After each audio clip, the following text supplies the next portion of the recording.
always talking about being positive, but that can be pretty hard. I mean, from time to time, we all feel a little sad, we all feel a little down. But how do we get back to seeing the positive things in life? Well, one of the best advices that I've ever heard in my life is, what can go wrong? What's the worst that can happen? Obviously, in movies and TV shows, that's always followed by literally the worst thing that can happen. But it really actually is something that holds true when you're trying new things and when you're trying to stay positive.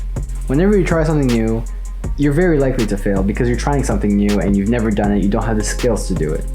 So how can we go ahead and take something that seems like a negative experience and make it turn into a positive experience? Basically, how do we stay positive, especially when the going gets tough? See, the way I see it is that people generally have negative attitudes because of previous experiences, right? So even though you're trying something new, it's not something that you've been used to doing, but you have previous experiences either of trying new things or experiences that are similar to what you're going to be doing. And so you've had negative experiences in those times. So now you're like kind of just having this negative, bad feeling, you could say, about doing whatever you're going to be doing. So how do we go ahead and find the positive light in things? How do we see the positive part of what we're about to do? Most people, especially people that work in retail and customer service, know that 5 positive experiences are required in order to overturn one bad one. That's how strong a bad experience can have on you. But that's something that I think that you can use to your advantage.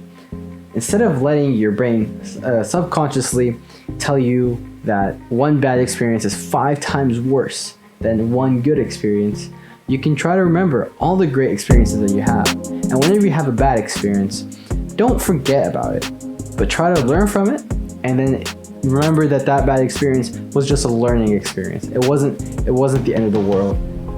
The worst thing didn't happen. It's also important to remember that sometimes people can be a little too positive, but in a way that they romanticize things that have happened or that will happen. It's also important not to be negative about difficulties that may be coming. If there is a couple roadblocks that are in your way to achieving a goal, to getting certain grades in college or getting the yard done over the weekend or whatever it is, there are going to be challenges. And if there are those challenges, some people will just say, oh, there's too many, it's too hard, I can't do it, I might as well just give up now and just make my life way easier.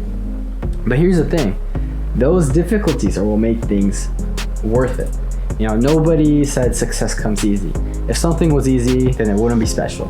And so that's why it's very important that you look at those difficulties and you think of it with a positive mindset, with a positive attitude, and you think, hey, that's something that is difficult, but it's worth it, because once I get it done, I want to have achieved my goal, and that's something that's important to me. And so that's why when you see challenges and difficulties laying ahead, it's important to know that, hey, thinking of this as a positive mindset doesn't mean thinking that I'm going to easily overcome them. You're going to know that they're challenges, but you're going to know that you will be able to work through them as long as you work hard enough. But remember, positivity can help push you through challenges and launch you into success.